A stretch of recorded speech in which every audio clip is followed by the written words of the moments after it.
Welcome to Bass University Live. That was an awkward countdown, Riz.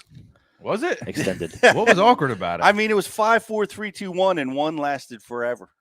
Well, yeah, got to keep you on your toes, Pete. You can't make it too easy on you. Is that what's going on? Yeah. You're aware that I'm not going to be ready. So. We got to keep it organic. We want it to be fun. Well, welcome everybody. It's Tuesday at Bass University. We're glad to have you with us. Brought to you by Tackle Direct here at Tackle Direct Studios. There's just a lot going on in fishing this time of year. Really love it. Of course, the elites are on a break, so we got GDP in the house. How are you? Good. I finally got some sleep recently. Is that right? Yes, you sir. with Theo? Yes, he's sleeping all night. We're doing good. Wow. Yep. What'd you do? Like cold medicine or what's the trick? Nah, just tell him to go sleeping. He's just getting it now. Yeah, he's good. 8:30, 9 o'clock. He gets real tired, and we got to like maybe 6, 7 o'clock. I miss those days of sleepless Yeah, nights. I gotta say happy birthday to Mom. She's probably watching. Happy I birthday, think she's Kelly. 70 today. This is my mom. Oh, your mom? Yeah, Bonnie. Wow. Miss Montana, birthday. Cantoni, whatever. What's her it is now. birthday? Today she's probably 70. I think she is. 70. Yeah, Wow. she's getting up there. Probably. Probably. I think it's either 69 or 71 or 70. It's one of the three. Yeah. Shout out to Mom. Happy birthday, Mom. I spent it's a great Father's Day. I hope you guys had a great Father's Day. I really did. I got to see my dad, who is 85 years old. Awesome. Yeah, we That's good. we dined on ribs and snow crab legs. Nice. For Father's Day. Yeah, That's pretty good. yeah, that was awesome. Thanks, Mom. Mom put that all together. All right, Mom. For us, and yeah, that was a great time. My and I sent an image, Justin. I need you to get that up on social because I want to see what everybody else got. But Jake always shops for me at Dick's Sporting Goods. And he goes in there and he raids the lure aisles. Nice. So I got a really wacky looking buzz bait, whopper plopper looking concoction. That's really cool. It's a mini whopper plopper with a buzz bait and a clacker on it. It's really cool. He loved that. Got myself a little frog, a little junior size frog, and another crankbait. So thanks, Jake, for that awesome Father's Day gift. What was your best Father's Day gift? Put it in the IMs and on social. If you're watching on social, guys, like and share the feed. We got a great Waterwood crankbait prize for you. And we also have a trivia prize. What's our prize today for our – it's not a trivia. I'm going to stop saying trivia question. We have a question that we're going to be asking you at the end based on what we talked about. Actually, it's called the Dan Allen Prize. The Dan Allen Memorial Prize. We have Rapala DT16s with some Cortland line and some hooks. Awesome. Mm-hmm. Shout out to Cortland Line. I got some great shots from the Eco Bass Angler and Mrs. Eco Bass Angler who were smallmouth fishing in Maine, rocking some Cortland Line, picking off some giant smallmouth. Nice. Up there at their cabin up in Maine. So you got to try Cortland Line, guys, especially if you're a subscriber. Go check it out. Give it a go. You're going to think it's the best braided line out there because it is, especially because it's the frog days of summer at the Bass University, and it's the best frog line on the planet. That's Cortland Master Braid. You want to check it out. This was your first Father's Day. It was. Aww. It was. Wow, how was that? Absolutely awesome. What I wanted for Father's Day was me and my buddy Mike Sims every year fish the association event on Union Lake, which is on Father's Day every year.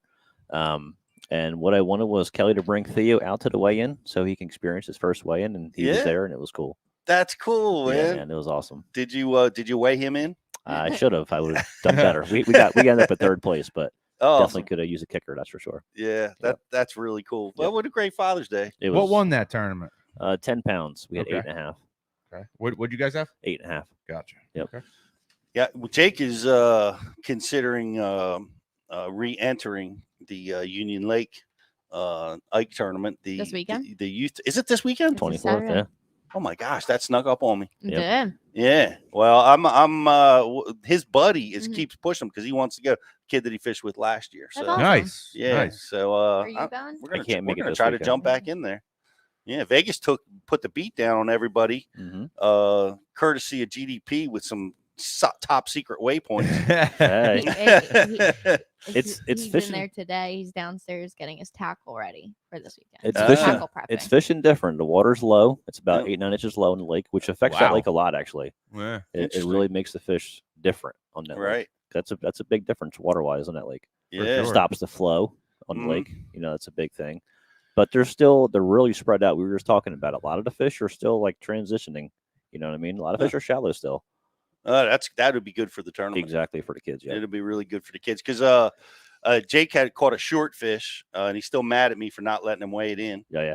And Sorry, Jake. yeah, sorry, buddy. I'm going to let you this. We didn't realize, how tough it was going to be. But and his buddy had a legit like 3-pounder or better, which is huge in this little lake. And he had him jumped halfway back to the boat, still talking about it. Him and his dad come over. They still talk about losing that fish. It would have given him second place in the tournament. Well, Get him what's this year. really awesome is we introduce now we have a miscellaneous prize. So Yeah. keep all the fish Mush. so, and someone That's good for will walk there. away with That's a fun. Cool Yeah. prize. That's super fun. So if you have kids, this goes on here in New Jersey. If you want to come and participate, how do they sign up? Go to the ikefoundation.org and it's right there, right in the front and center for you to sign up. Awesome. Yeah, it's a great event. It was a lot of fun last year. Yep. Yep. Well, I guess it looks like I'll be going this year. I didn't realize it was this weekend. That happened quick. It That did. happened quick on me. Guys, we have a really a couple of great guests that are going to be on the show today. John Garrett, who's leading the EQ points.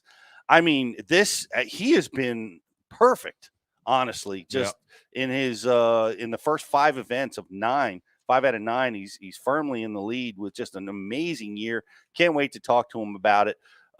He's going to be on the show with us, as well as Keith Cowan's going to be on, the winner of the Ike Foundation Derby on the Chesapeake recently, winner of the Bass Cat boat. Friend of the show, been on with us a few times and a good friend of ours. Look forward to talk. It was awesome that him and his brother won, and just really, really cool. Love that guy, and glad to have him on again. Glad that they won the tournament. Only would have been better if me and Jake would have, but it was a great win. It was. Going to have him on. So we're going to be talking about that. I want to give a couple shout outs too to some notables. Matt Henry continues to be perfect in the check line on the Opens as well. We had him on, talking about his success on the Opens, friend of the show, of course, and he's doing really well in the top 10. Or I think he's in 4th or 5th right now, maybe 6th. That's pretty awesome. And who else is in? Well, we're going to go down the top 10. We'll talk about all that. And the guys that have a chance, let's look into that and see who we think might still have a chance to get it done.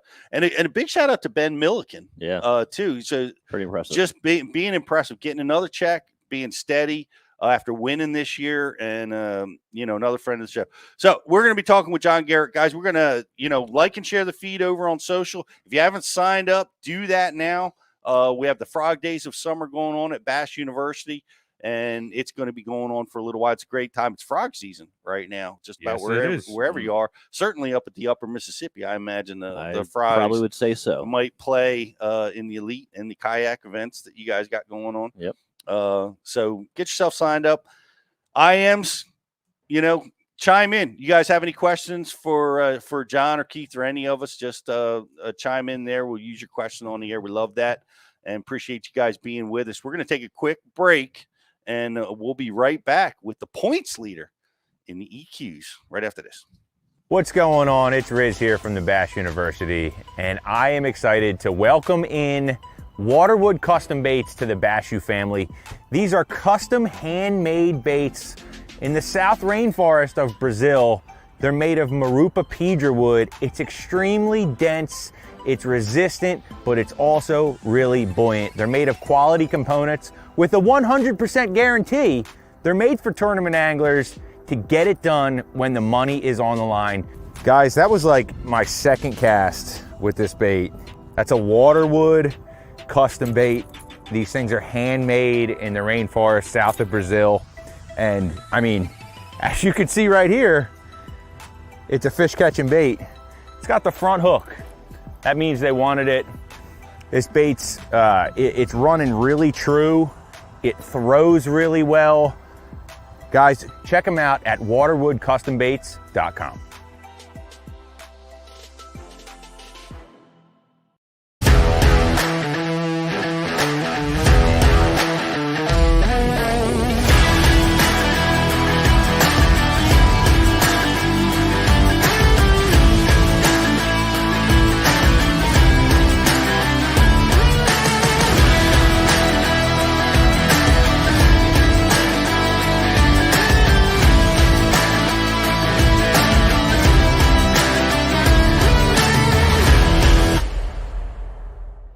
BassBoatForSale.com is the world's premier bass boat listings business. We focus on driving premium web traffic to our main website, business Facebook page, business Instagram, and our business YouTube channel, providing your bass boat listings the best buying traffic and top-notch exposure.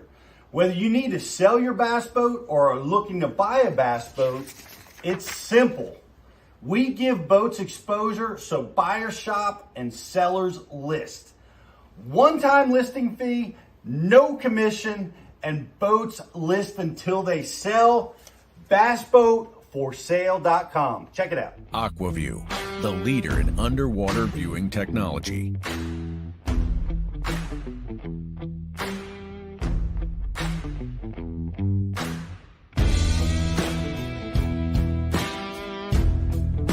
Find what you are looking for. Catch more fish.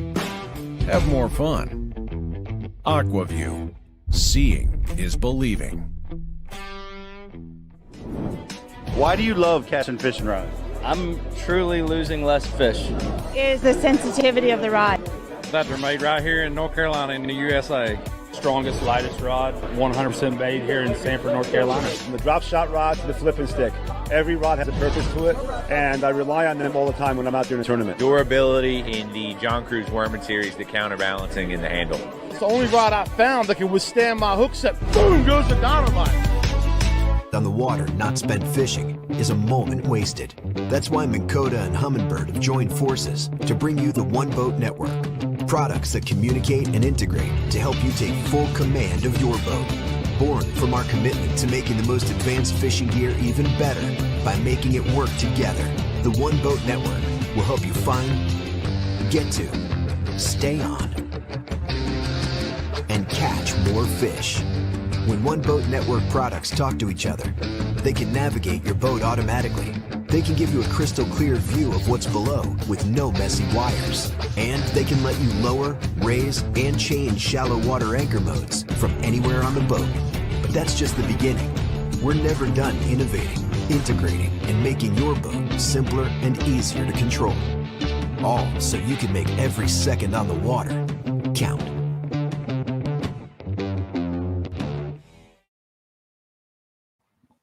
Welcome back to Bass U Live. You're just joining us. We've got John Garrett coming on, the EQ points leader at the Bass Opens, coming dangerously close to qualifying for the elites this year. Look, he's in really fantastic shape, as well as Keith Cowan, winner of the Ike Foundation Derby, friend of ours and the show. Glad to have him back on again. So we're going to be talking about a lot of fishing qualification. We have we're going to be talking to GDP too. I want to talk to him about his EQ qualification. When did you qualify? In 18 into 19. Yep. 18 and 19. Yep. Well, you did it in 3 tournaments, which I wish they would bring that back. But but anyway, we're gonna have John on. So you guys that are following that or trying to qualify or aspiring to be pro, I'm anxious to talk to him about his ordeal and how he got to where he's at right now. I want to give a shout out to Epoch batteries, lithium batteries. They're amazing batteries. I'm running them in the Bass University rig, and GDP, this applies to you. Okay. When you were teaching us down at the Bass University outdoor studios, you showed me a feature on the Ultrex I didn't know about. Okay. Like I always need that north button on your foot pedal. Heading center. Yep. The heading. I kind of hit it with my toe, and I'm like, well, I just made the mistake of never figuring out what that button did, other than, okay, it why would I want to go north? You know, Yep. that's always confused me. Yep. But you showed me how you point that north, but it's not north. You You're point heading. it. You point it whatever heading you want. Mhm. You point it at a tree, down the bay, a point, and then you put constant on. Yep. And you can go about the business of retying, and it will take your boat right to exactly where you pointed it. It's an awesome feature. It's an awesome feature that I didn't start using until you taught me it. Mhm. And it's over on Bass University. You guys got to go check it out. All the tips and tricks, a lot of great ones that you have that I didn't know about. But at the Ike Foundation tournament, my partner, was catching up on his sleep. So as Jake was snoozing, I had to cover water. I wanted to let him sleep. He's 13, and we got up early, and I wanted to get a long distance. Normally I would just idle it, and I just put my trolling motor on high, and I'm frog fishing in the heavy grass. Minn Kota is ripping through that grass, and I motor's on 10 for, I don't know, 30, 40 minutes. And got to where I was going. But it's just amazing with that kind of battery power in the boat. It's just, you can just go and go and go. And you never, I could have never done that with my lead acid batteries. There's no way. I would have had to have idled. I'm with you. But Epochs are amazing batteries. We have 10% off all Epoch batteries. If you're a subscriber to Bass University, you got to get with this technology. It was amazing. So we covered water like you can't believe, and just never ever. As a matter of fact, this was the most amazing part. I go to charge them up, and my app tells me I have 65% power left after all that. Crazy. I mean, running for 30 minutes, just wide open. Crazy stuff. But check them out. Love to use those batteries. I think you'll love them too, guys. We are going to talk about a guy that's just killing it right now, leading the points in a very, very difficult tournament trail, and just amazing to watch. Every time I see the standings, I'm like, there he is again. There he is again. John Garrett's with us, man. Congratulations on your success so far this year. Man, I appreciate it, Pete, Greg. Nice to be on the show with you. But man, it's been a blessed season so far. Man, it's everything's rolling your way, but I know it's not that easy, I mean, there's so much that has to happen, right? So much that you have to know. You fish so many different types of water, and to be leading the points in this field of an incredibly tough field, I'm really impressed, John. I appreciate it. I'm kind of impressed with myself as well. Honestly, I'm usually the guy the past few years that's just on the outside looking like, man, let me make that leap in the next tournament. So kind of hard to believe myself that I'm actually leading for the schedule we have and the amount of good anglers on our EQ roster this year.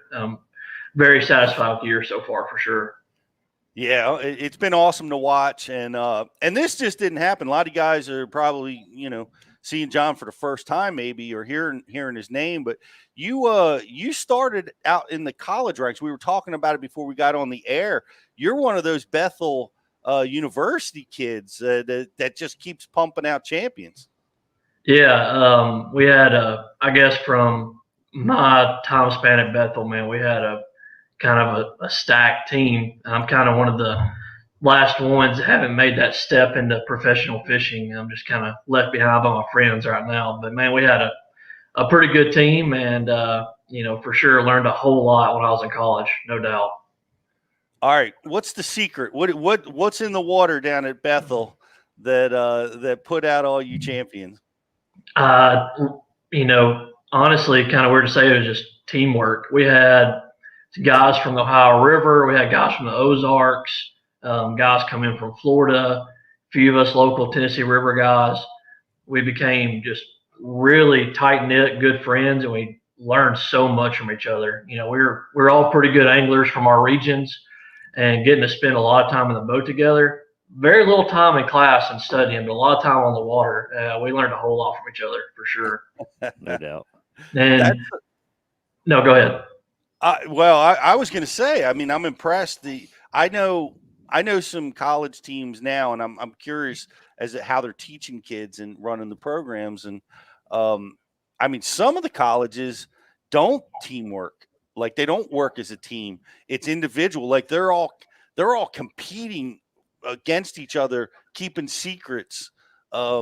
You know, so that they can qualify for the next thing or whatever it may be. But it sounds to me like at Bethel, you guys didn't work that way. No, we didn't. And honestly, you know, looking back on it, it may have hurt one of our teams individually getting a win. But we would kind of go down at, you know, each tournament as a pack together. We have 4 or 5 really good teams. And man, we could break down a body of water just instantly. You know, having, you know, 4 teams have 8 people on the water, we could break a lake down very quick. And, you know, it may have hurt the top end result, like one of us may be sharing water with each other, may hurt for a win, but there was a lot of times where all 4 or 5 of us were in the top 10 of the tournament. It takes a lot of selflessness to do it that way, because there's a lot of pressure. You know what I mean? Especially at that age. Yeah, right. You know? Yeah, that's tough, man. That, you know, the way I seen it and the way we all seen it was, we're all going to need help at some point through the year. So maybe this tournament I'm scratching your back, but 3 tournaments down the road, you know, you may have to scratch mine. Like, hey, look, I'm struggling. I'm not figuring this thing out.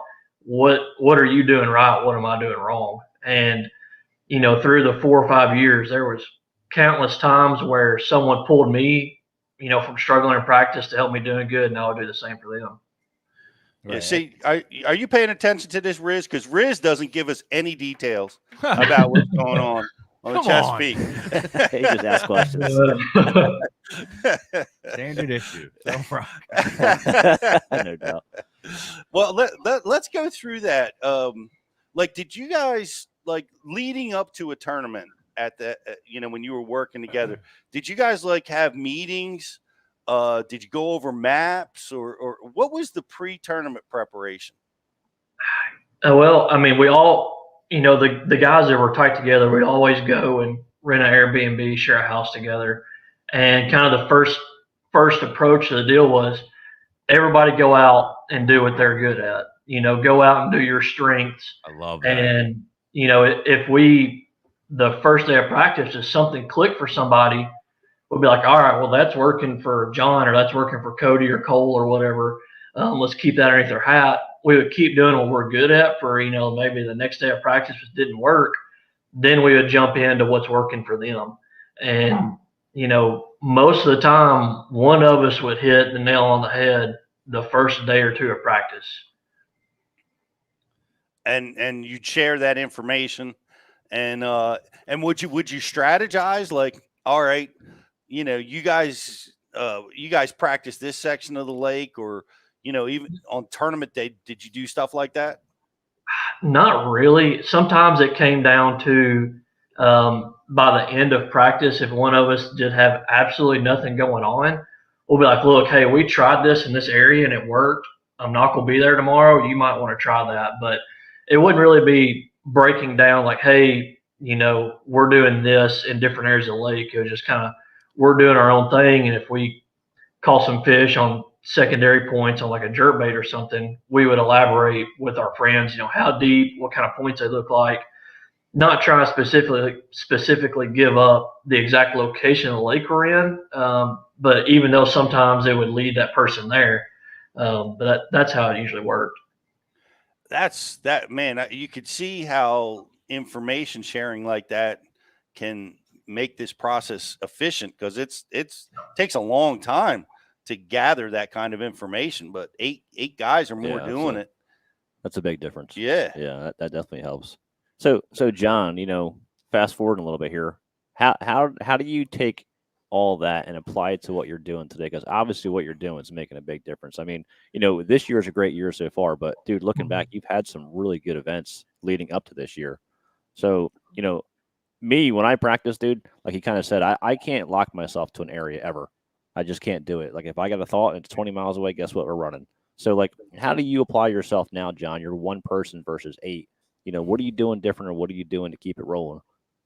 You know, fortunately, the schedule's kind of lined up with me well this year.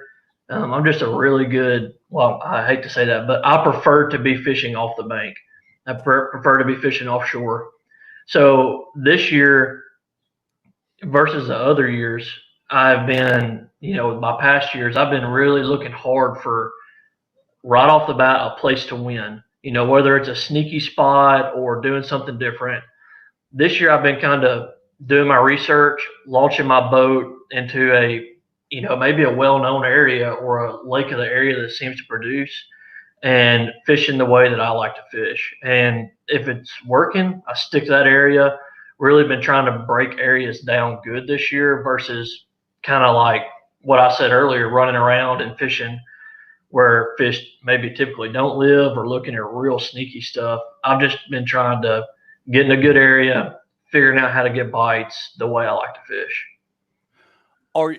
Are you working with anybody? Have you taken that team concept to the Opens? Yeah, we have we have a pact of people, Josh Bragg, Logan Parks, and Jake Maddox. We've all been rooming together, and, we may not be sharing to the length of extent that I did in college, but we're all trying to help each other out for sure. Like not getting area specific or anything, but, we've all been sharing how our practice day has gone. Usually we ring each other halfway through the day, like, hey, any luck? I've been sucking. How have you been doing? Kind of deal. But yeah, we've been helping each other out for sure. Yeah, it's great to have people that you can trust to kick that information around.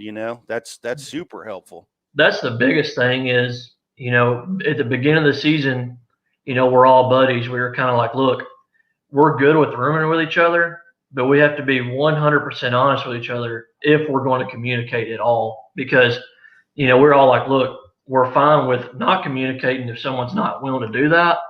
But yeah, we kind of made a agreement right off the bat that we're going to be 100% honest, because you hear one thing that is not true and you spend 30 minutes or an hour chasing that in practice, that's 30 minutes or an hour you could have figured out something on your own for sure. So that is it. And that disinformation, man, it absolutely, it destroys an entire practice day sometimes. Yeah, that's, for me, it's hard to listen to anybody because I've been down that road where I've gotten false information and it just completely screws one whole day up, it seems like. Yeah. So yeah, it's good you got a group you can trust. How do you feel about the 5 days of practice they give you guys? Are you all for that? Did you have more before that you always did, or you want less? When I heard the change was going to be made from the no information, the practice lengths, I was pretty happy about it. The 5 days, I'm not complaining at all. It is a lot. It takes a toll on the lake we're on by the time our tournament reaches there. It gives so much time for people to, fish 5 different parts of the lake, really bunker down in the area and learn it, and just, man, the amount of stuff that everybody finds in a 5-day time span, it's unbelievable. With 225 guys, it is truly hard to find anything to fish where at some point in the day you're like, I'm going to go run and hit that rock pile, or I'm going to run and hit that brush pile, and you go there and there's not a boat there. Yeah, but the 5 days, it's a lot for sure, and it takes a toll on everybody finding everything, and it takes a toll on the lake on the amount of fish that gets stuck and caught during practice. Yeah, it certainly does. And we've got 225 boats. We have been having that. Yep. I guess we're starting this tournament. You just fished in Oklahoma for the first time. I saw a drop off. I think there was like 190 or boats in that tournament. But to your point, a lot of boats. Really, I guess it's got to be your offshore prowess that is helping you survive, because it's like I in just fishing this tournament that I fished at Kerr Reservoir. That was my first Open this year. Oh my gosh, you got to run past 5 of the areas that you wanted to explore because there's boats on every single thing. That's got to be, I'm thinking to myself, man, that offshore strategy that you like so much, that's got to really help you with all these boats. It does. And kind of like what you're talking about, not even during the tournament, it's during practice. You expect just to roll into an area and be able to fish it thoroughly in practice and figure it out. Like you said, Pete, a lot of times you don't even get to practice where you want to fish because there's so many boats on the lake. Yeah. This year I've been kind of, looking for pretty much all year is looking for more so small individual targets that I can get bit on.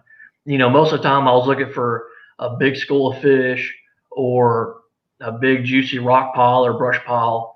And these guys have been finding literally every single brush pile or rock pile in the lake. And I've been more so leaning towards finding a stump or a stick up or an old brush pile or a broken down piece of timber, something very small that I may or may not get a bite on, and running a lot of those through the tournament. Not necessarily fishing the highest percentage stuff or the best stuff, but fishing the stuff that's not so good, but just running a whole lot of it. That way I'm not necessarily getting virgin water, but I'm getting less pressured water to maybe get a bite. Wow, it's interesting that you say it's almost like with those big giant fields with that intense pressure, it's almost like the primary patterns are not going to win the tournament. They're not going to help you be successful because they're going to get abused. You got to look for those secondary and third and backups to get to the top of the leaderboard.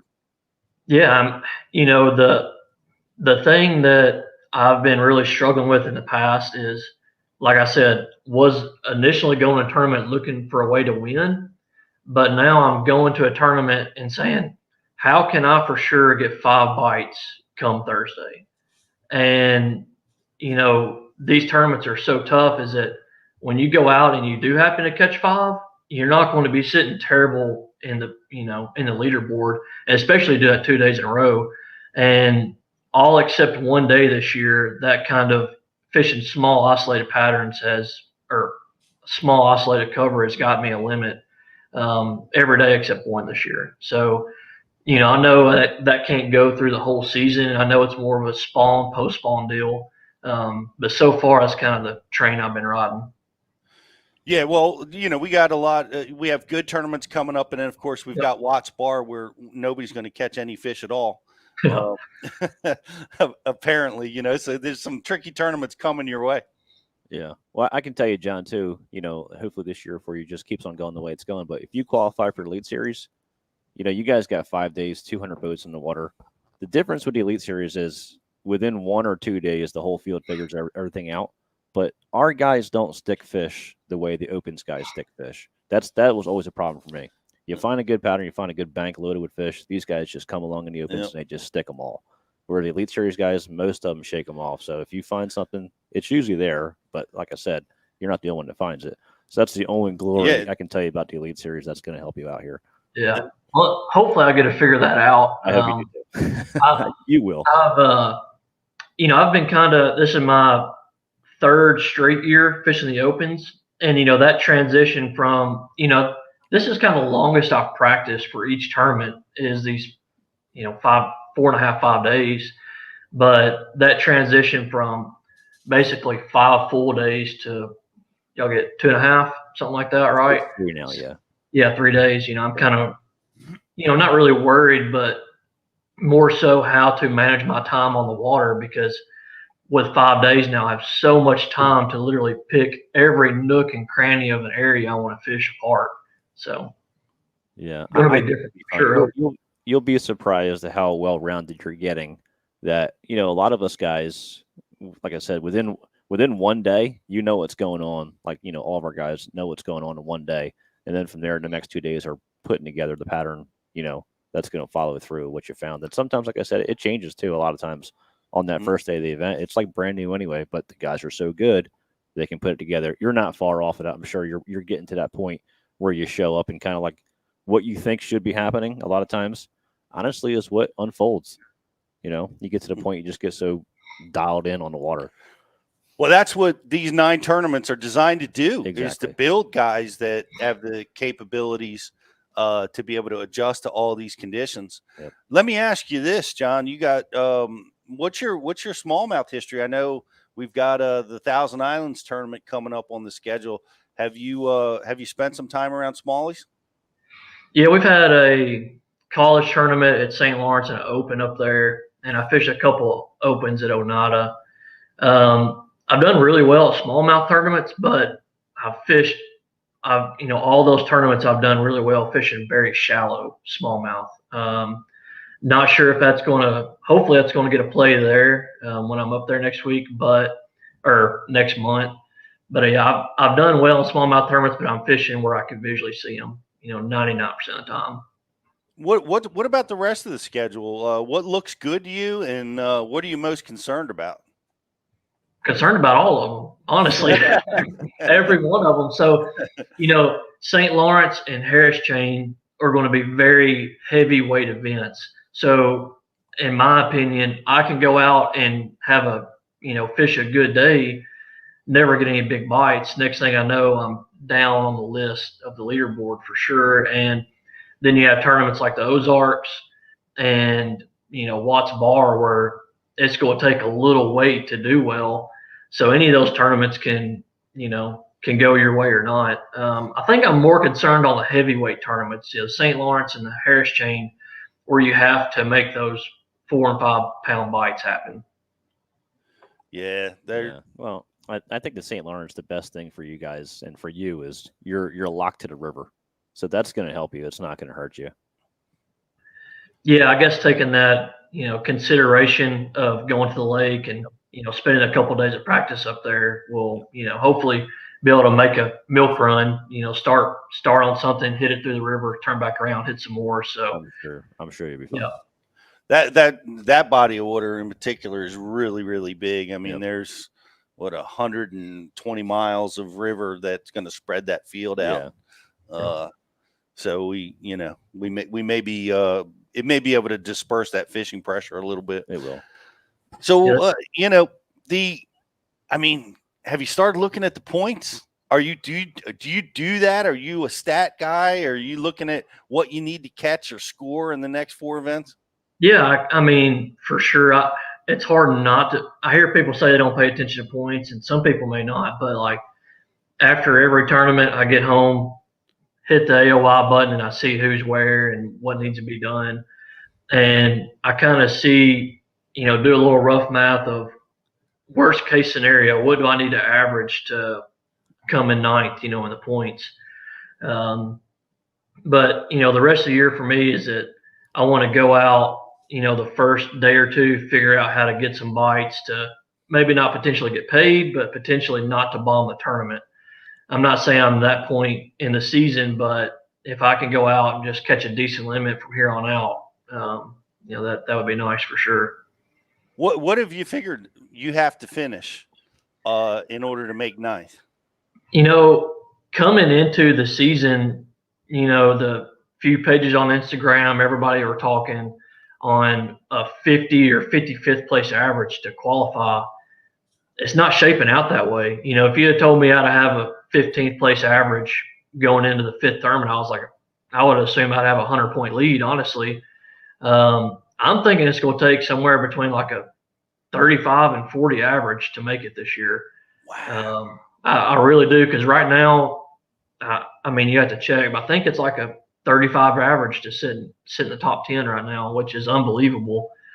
I think it's going to change because it's going to change because you're heading north a little bit. You're going to go to Watts Bar. That's going to mess things up a lot for a lot of guys.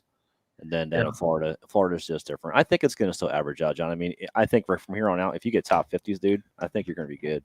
That's just my guess. I'm not trying to get top 50s. I'm just saying, get. Yeah. Top 50 should put me in the top 9 for sure.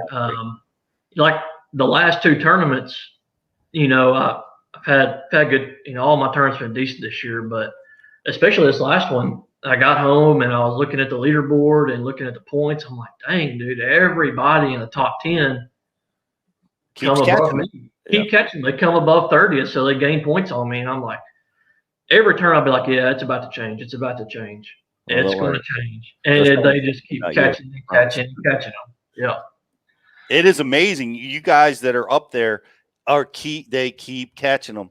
It really is. You know, I've been watching this. Of course, we talked about Matt Henry and Ben Milliken. They just, you know, it's like they just keep pulling rabbits out of their hat, even when it looks like, you know, oh man, this is going to be the one that hurts them. Yourself, of course, included.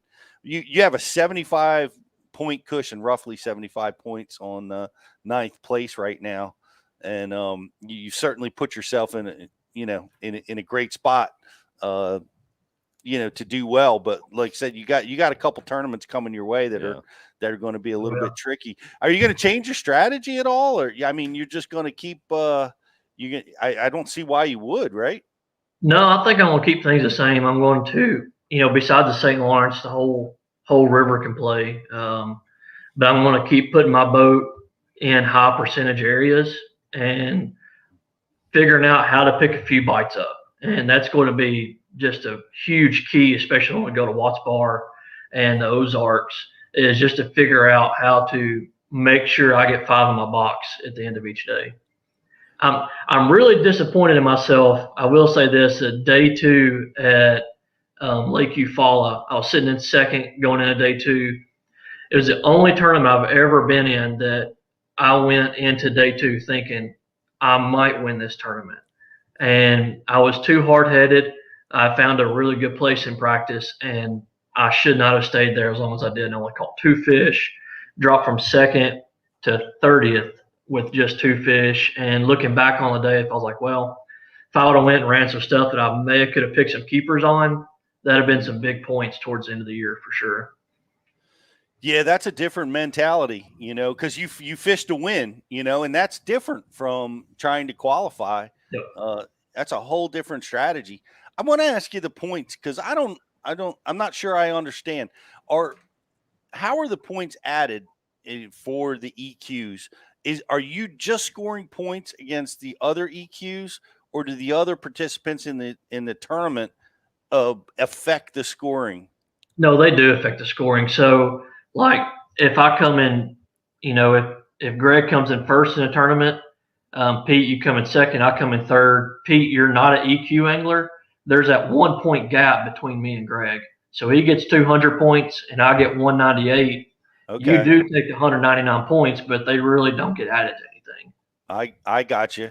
So they will allow you to score more and get ahead of the field or hurt you if you have a crummy tournament. Correct. Yeah. That's now field's starting to drop off, right? We saw 190 boats in this last Derby. Should get tighter, right? So how do you see that affecting the scoring? Is it going to be? I think it should play into your favor, right? Because it'll be harder for guys to gain ground on you the smaller the field becomes. Yeah, for sure. I have seen it the past 3 years where I am just on the outside looking in. And each of the past 3 years, I've closed my season out really strong, but I'm unable to make up those points because of the field getting shorter. So our field, the EQ field, kind of few people dropping off at a time, that allows from a bigger bomb to happen. And that also allows for more local anglers just to jump in the tournament and to make point separation between people. So making up points should be a little harder going forward, I would say. Well, man, 15th place average. I don't think I've ever done that in a 5 tournament trail. That's pretty spectacular.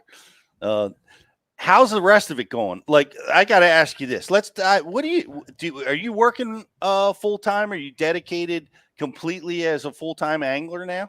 So I run a duck hunting guide service in the winter. So I work in December and January, and now that allows me to be able to fish through the year. So. Wow, where does that happen? That happens. Also, I live on a lake called Reelfoot Lake. It's in Northwest Tennessee, right against the Mississippi River. So that's where I do that at. Awesome. Hey, if people want to come shoot some ducks, how do they get in touch with you? Yeah, so John Garrett Outdoors on Facebook and Instagram. Just shoot me a message, or go to my website, John Garrett Outdoors, and see what my calendar looks like on there. Awesome. Man, that's pretty cool. How about sponsorship? Are you navigating that world yet? Has that been good for you, or tricky? So I'll be honest with you, Pete. I've had some really good sponsors from the day that I won the College Classic bracket. I've been with some of the same sponsors for going on 6, 7 years, 8 years now. I have picked a few new ones up this year, but really, I know the season's not over, but you would think kind of doing well in some opens, some potential sponsors may reach out, but really no new sponsors that come about. I'm just kind of bringing a little more for my current sponsors, I would say. Have you had the Elite conversation with any of these companies? No, not yet. I've thought about it, but in my head, I don't want to get a little too far ahead of myself for sure. I don't want to jinx anything at this point. I get that. Yeah, we don't want you to jinx anything either. Yeah. Who was it that was telling us this fuel bill, Riz? Oh, the last guy, Matty Wong. Matty Wong, $30,000 was his fuel bill last year on the Elites. Have you put, what's your fuel bill looking like? It's got to be similar out there. It's got to be similar. I haven't put it together. I don't know if it's going to be 30,000 or not. But it's substantial, I would say. Right now, I'm looking at, from what I could tell, I'm looking at spending not the entry fee, around 2,000 a tournament is what I'm getting from traveling somewhere, boat gas, and a place to stay. It's 2,000 in addition to the entry fee. Correct. What you're spending a week on average. Yes. I mean, we are splitting up a house, 4 or 5 ways, so that makes it a little cheaper on the accommodations. But the fuel bill, between the fuel and the accommodations, I'm looking at roughly 2,000 on each trip. That sounds about right, and it's not getting any cheaper. You better be cashing checks. It's not getting cheaper, and our payouts are not going up. That's for sure. I'd be packing a tent. A lot of people do. Pack a tent. Pack a tent, sleep in the back of your truck. A lot of people are doing that, like getting Airbnbs and getting 10 people in a house. There's a lot of that going on. Well, let's just do the simple math. Like you're spending $2,000 a week. It's an $1,800 entry fee. That's $3,800. What place do you have to finish in an open to get $3,800? It's got to be like top 15 or top 10, right? Yeah, at least top 20, at least. Yeah. Wow. Yeah.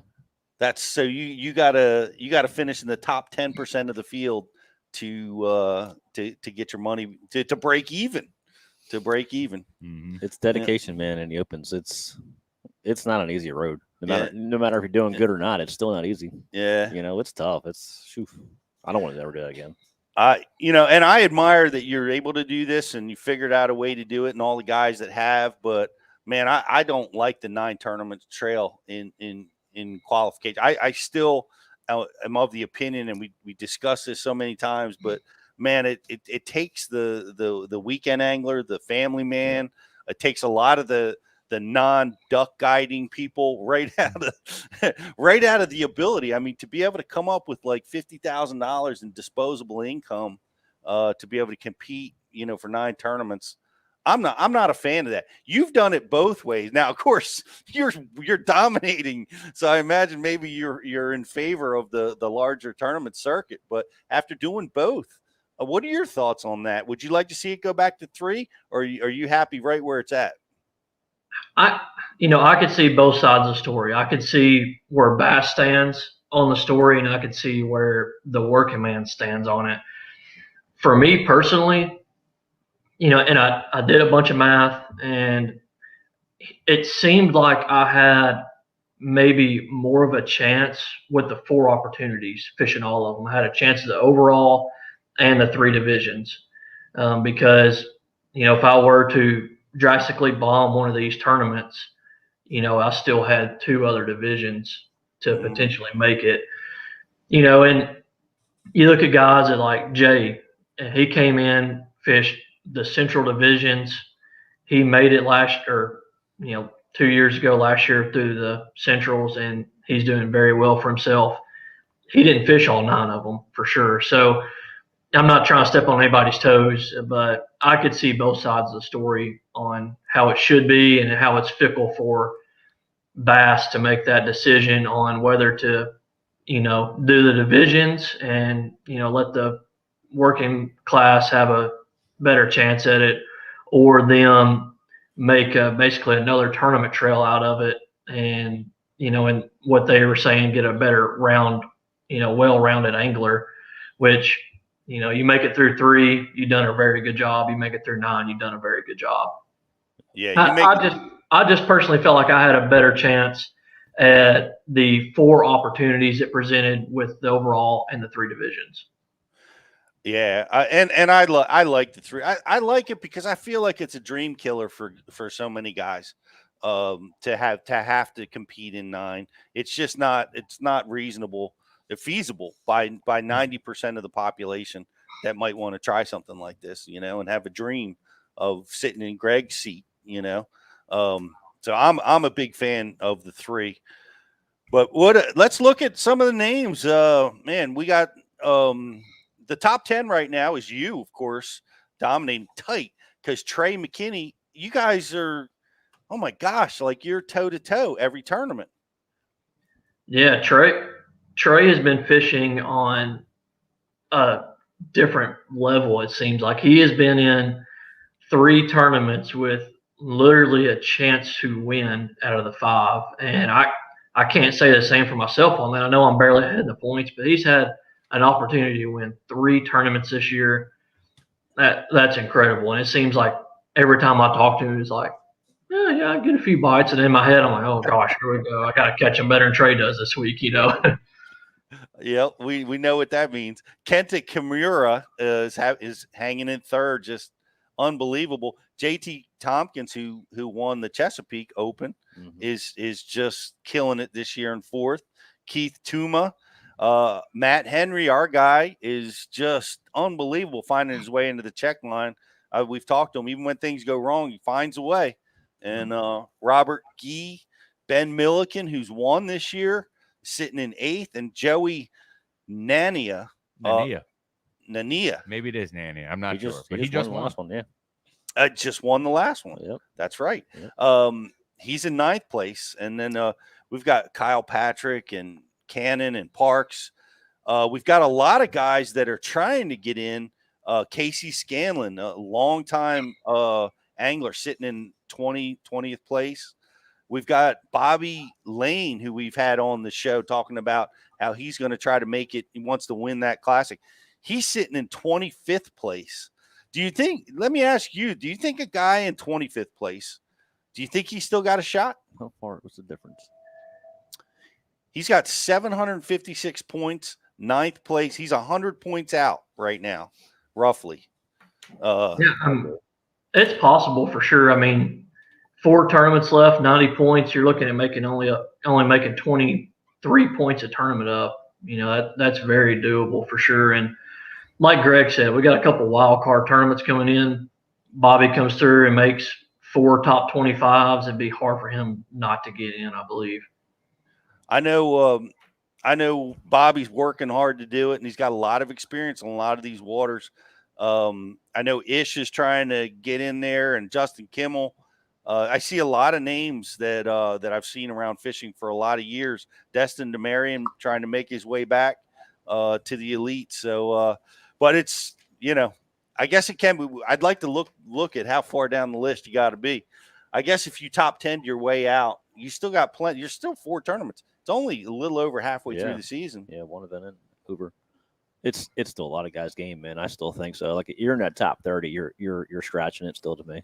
Yeah, you really are. One of them guys could really pull through, get some top 10s. Top 10s go a long way. That's a lot of points. That's a lot of points. Yep. In the 200-man field. It is. Well, John, you get the invite. You going to the elites, no holds barred, man. You're going no matter what.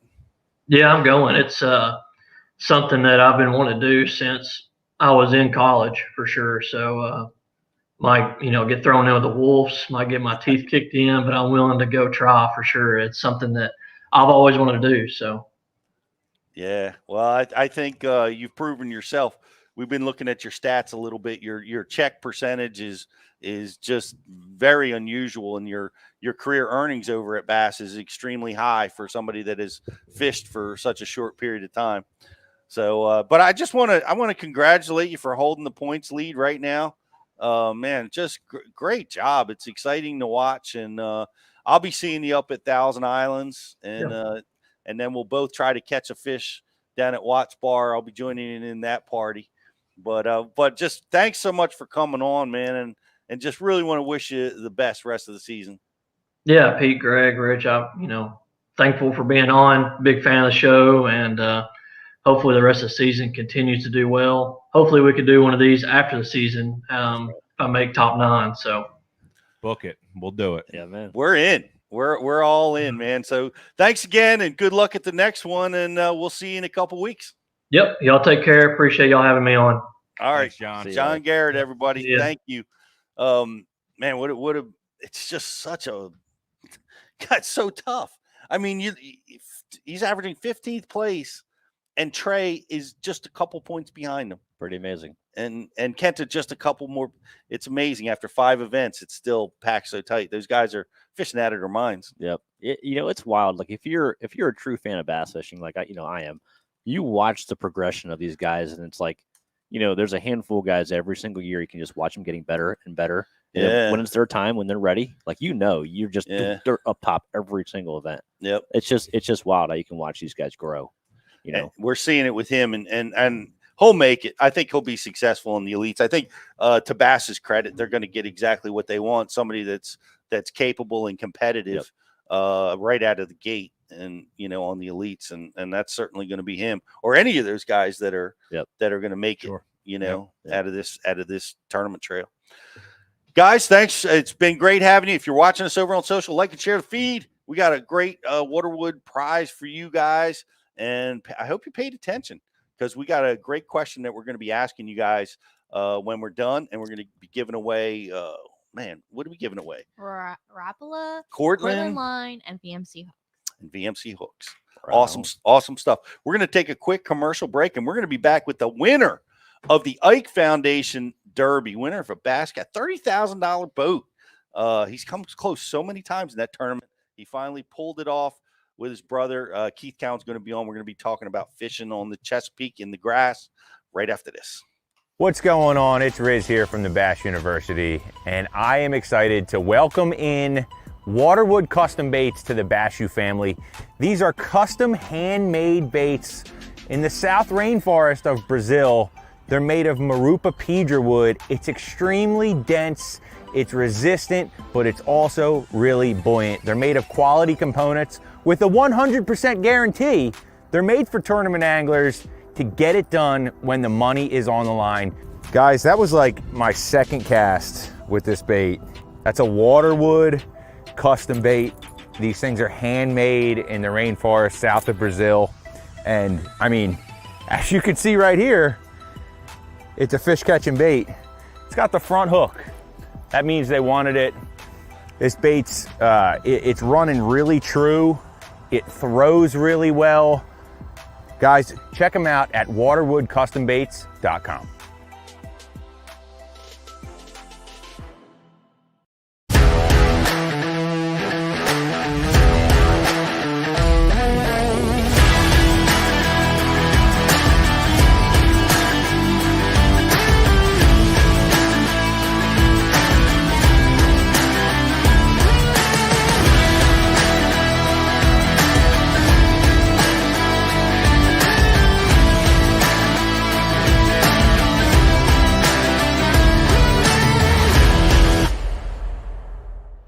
BassBoatForSale.com is the world's premier bass boat listings business. We focus on driving premium web traffic to our main website, business Facebook page, business Instagram, and our business YouTube channel, providing your bass boat listings the best buying traffic and top-notch exposure.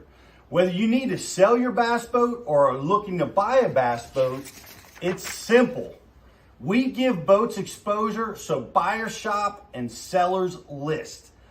One-time listing fee, no commission, and boats list until they sell. BassBoatForSale.com. Check it out. AquaView, the leader in underwater viewing technology.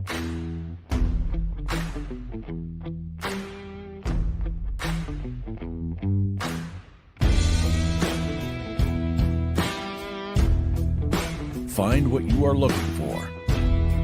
Catch more fish. Have more fun. AquaView. Seeing is believing. Why do you love casting fishing rods? I'm truly losing less fish. Is the sensitivity of the rod. That they're made right here in North Carolina in the USA. Strongest, lightest rod, 100% made here in Sanford, North Carolina. From the drop shot rod to the flipping stick, every rod has a purpose to it, and I rely on them all the time when I'm out there in a tournament. Durability in the John Cruz Worman series, the counterbalancing in the handle. It's the only rod I found that can withstand my hook set. Boom goes the dynamite. On the water, not spent fishing is a moment wasted. That's why Minn Kota and Humminbird have joined forces to bring you the One Boat Network. Products that communicate and integrate to help you take full command of your boat. Born from our commitment to making the most advanced fishing gear even better by making it work together, the One Boat Network will help you find, get to, stay on, and catch more fish. When One Boat Network products talk to each other, they can navigate your boat automatically. They can give you a crystal clear view of what's below with no messy wires. And they can let you lower, raise, and change shallow water anchor modes from anywhere on the boat. But that's just the beginning. We're never done innovating, integrating, and making your boat simpler and easier to control. All so you can make every second on the water count.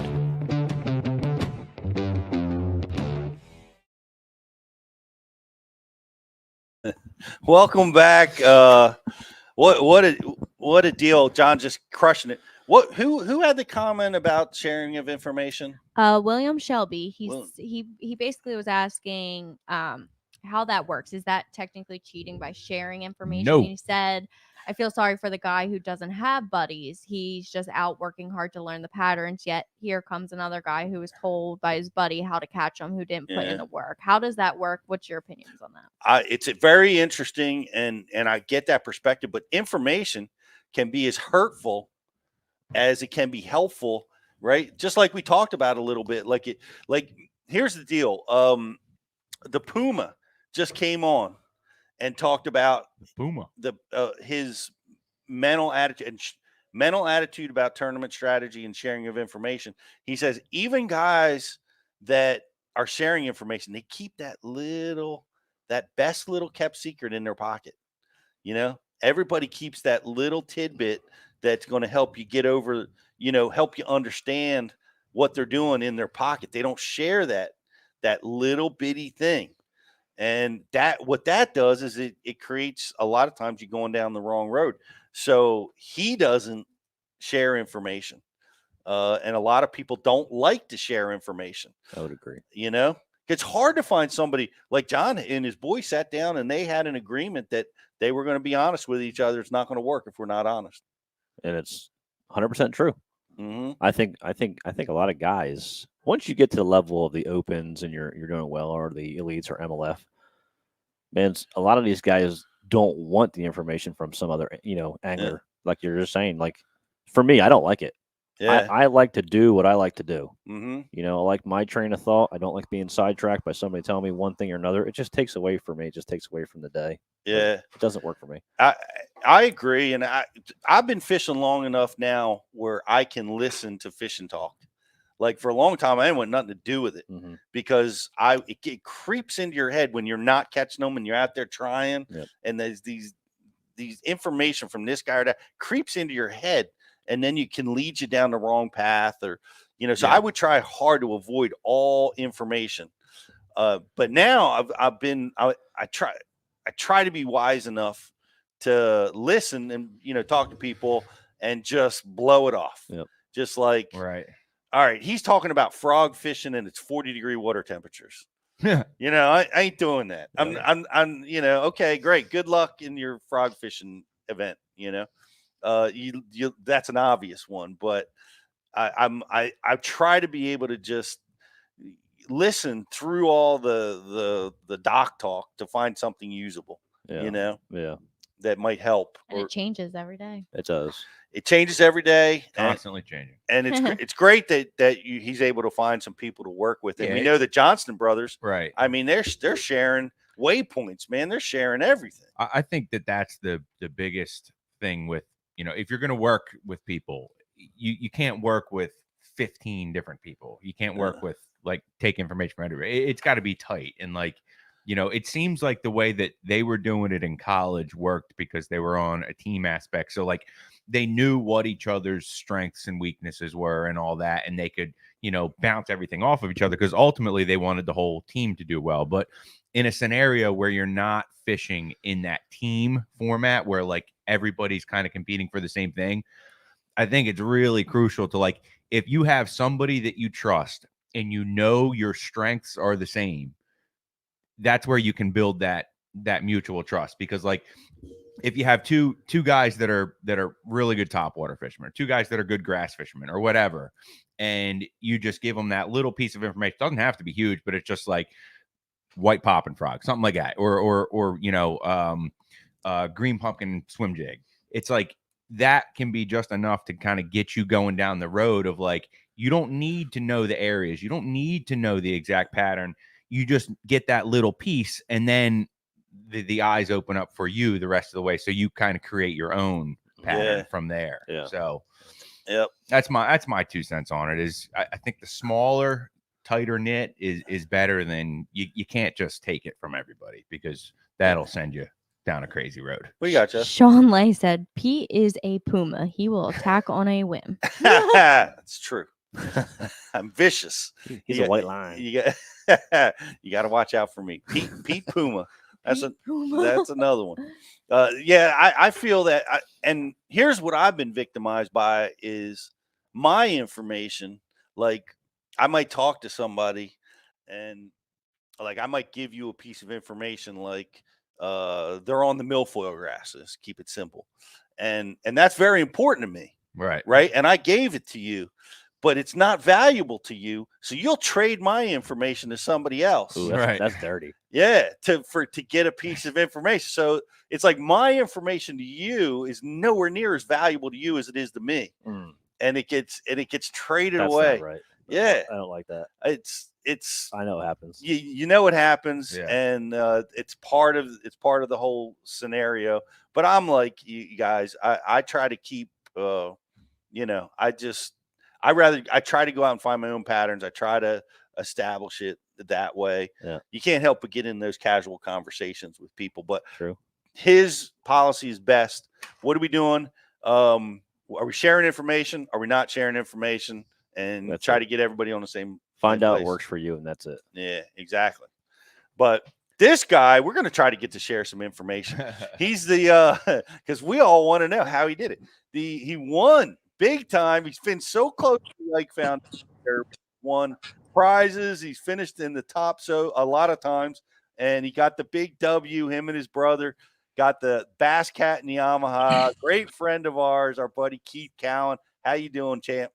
Yo, what's happening, guys? How we doing? Yo. Hear me okay? We're doing pretty good. It doesn't look like you stopped smiling. It's just how we try to make it through each day, you know. That's awesome. That's a great win, man. Did you tow the boat home? Did you drink some cocktails in it? What did you guys do to celebrate? Yeah. We definitely celebrated a little bit there, and unfortunately, I had to wake up and do it all again the next day. So it was an early night. Yeah, that's right. That SFT tournament. How'd you do in that tournament? Did the success continue? That was we had a Bass Nation on Sunday morning, New Jersey Bass Nation. I finished 6th with just under 18. Whoa. Different day though, for sure. Like whole different day. Seemed like I was on a whole different lake, but that's how the bay goes. Yeah. We fish, around you a lot. I've seen you have a lot of success.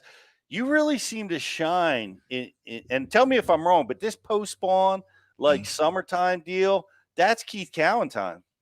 Yeah, the worst time to be out there is when I seem to do the best. I don't know why. I can't seem to figure them out when they're bedding and pre-spawn and all that. I like the dog days of summer for whatever reason. Well, take us through this. I heard a little bit on stage, and for those of you that don't know, the Ike Foundation, Ike has a tournament every year to benefit the organization, which puts rods and reels into the hands of kids that would never get a chance to, opportunities for kids to fish that would never get a chance to. So that's what this whole tournament's about. It's been a pro-am before. It's been on the Delaware River. It's moved to the Chesapeake now. And man, if you get a chance to participate, you gotta do it. It's so much fun. And it's every year. It's going to occur somewhere. It's been in Maryland the last few years. And, we have people coming from all over. Jocelyn, what's the furthest away somebody came to fish this tournament this year? This year, I want to say California. There was someone from California. California? So, wow. Yeah.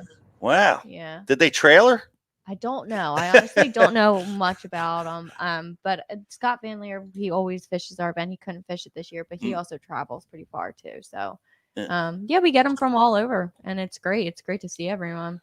Well, it's great. And if you didn't make it and you can't make it, go to ikefoundation.org and you can donate, and we'll put those dollars right to use and spreading this awesome sport. I was lucky. My dad took me when I was 4 years old, and it changed my life. How about you, Keith? How did you get started fishing? Same thing. Me and my dad used to carp fish, and catfish, and get up early and make the cornmeal and sit on the banks. And, I'd be tangling a line, getting yelled at, doing something. But once I got past that, the carp stage, and I was able to move around and started figuring out the bass thing. It was a bike and a backpack, and hit the road for the day. Keith, are you from Gloucester? I'm actually from Fairview, Camden, New Jersey, and now I live in Mount Ephraim. Oh, okay. I've been at Mount Ephraim for 30-something years now. There's definitely something in the water up there. That's 3 people now, because Centaur's up there, Schrader's was up there, and now you're up there that have won this tournament. No kidding. Yeah. It's I think the fishing is so bad that if you have the bug and you used to get excited about coming home from Newton Creek catching 3 fish, and that's right. Right. I think that's just part of it. It's so stingy, and it's so it's just hard. I mean, it's hard work. So once it's that much more rewarding, and you go to a body of water where there's actually fish, you're I feel like you have the advantage because you've had to work so hard. I think that's a big deal, and you hear guys talk about that a lot that are successful because they have to fish a lot of different types of bodies of water, and fishing through stingy conditions. It definitely makes you a better angler. But you have to have that attitude, and you always seem to have it, man. I have never seen you mad or pissed off, or you just don't see me. You must not see me that much. Am I missing that? Did I miss some tantrums? I've gotten old and grumpy, I guess. Well, no, because the wheels go burn out in the parking lot. Yeah. Pete, it's changed so much from our day. You know what I mean? Greg knows. Oh yeah. It's such a change. I mean, there was so much I don't know, maybe it was fear. I mean, especially out on that shallow flats. I mean, we used a trolling motor out there because in fear of hitting something with our outboards, Yeah. Now it's gung ho, you know what I mean? There's not a it's gun ho, and there's no etiquette. All that's out the window nowadays. Going back to what Pete said, when I was fishing down there a lot, Keith, like you said, post spawn this time of year, what is it? What's making you so dominant? Are you just taking your time? What is it you do that sets you apart this time of year? I mean, I'm just so stubborn. I sit out there and wait for the fish to come. I suck all pre-spawn and spawn, and then that's what I want. That I want post spawn. I want them to hurry up and get done on the hard stuff and get out there. This year was a little different because the grass came up so early that I think we had such a big spawn out there. I'm expecting a successful spawn too, because the grass was so vast. Agreed. That I feel like they could just hide, like they weren't all sitting in the ditch spawning on top of each other with anglers picking them off.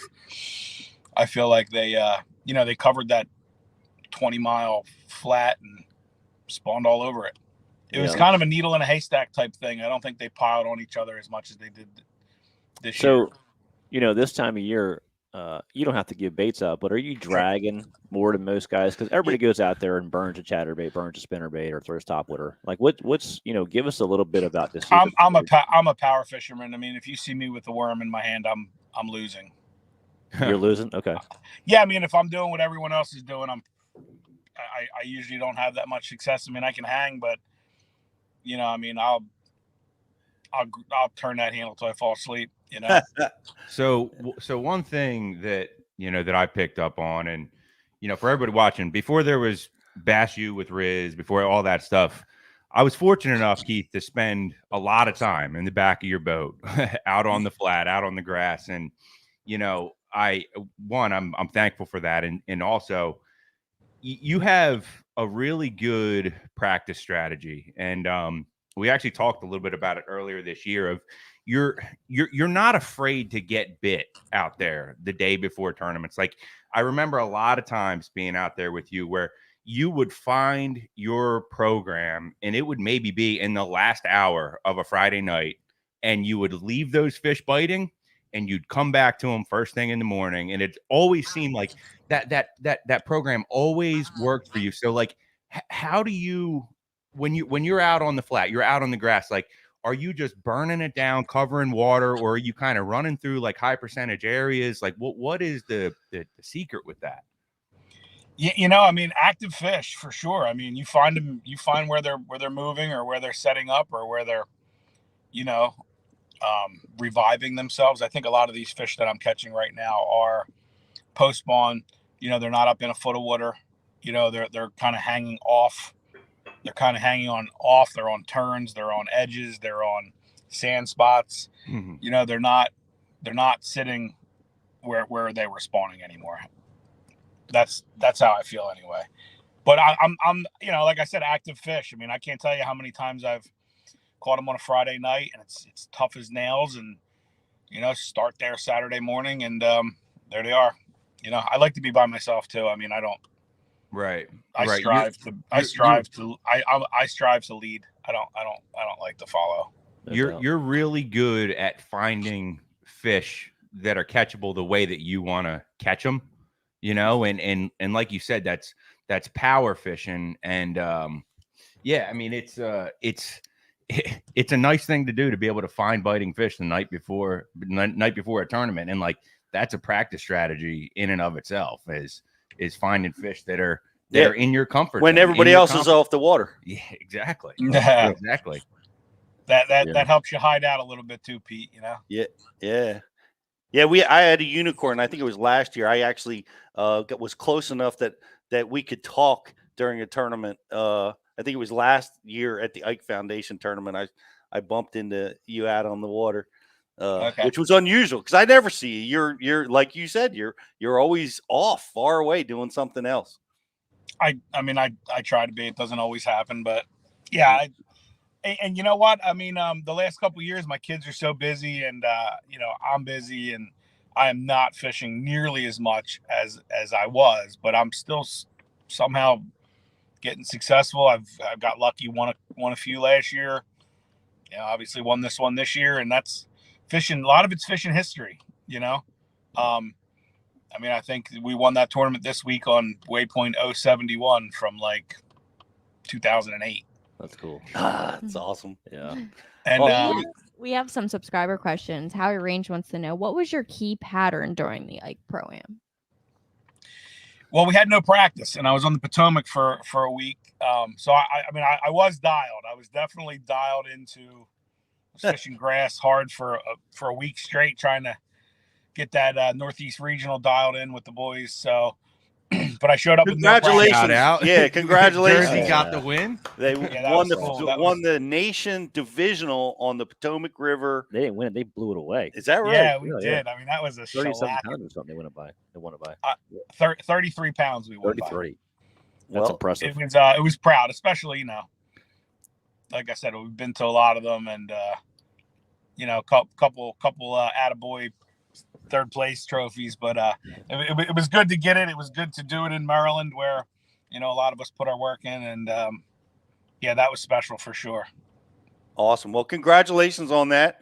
And I know GDP said earlier that you don't have to give up like spots or baits, and that's a lie. You do. You're on Bass University. So let's jump into how. Sure. So I want to jump back to that subscribers question, and we a few weeks ago we had a Chester County Open. I got 4 hours of practice. Me, Taylor Stewart, and Zach went out, and I mean it was slim pickings, and I just had the flat has evolved so much that I literally just had I had to move with it. And next thing you know, I had a line with a new 4 or 5 waypoints on a line where we had got bit on a bend, and caught a couple of fish in practice, went out in the Chester County the next day and had the bites to win it. I mean, Zach dropped one that, a super heavy one that really would have, but knowing that I got fish here that are winners, whether it was evolving, getting better, getting worse, I had no clue. So I came down off pad on that. Nobody within a mile of me. And, it just wasn't right. The water was kind of high, and I it was clear. I hadn't seen it clear. So it was the first time I could see the bottom.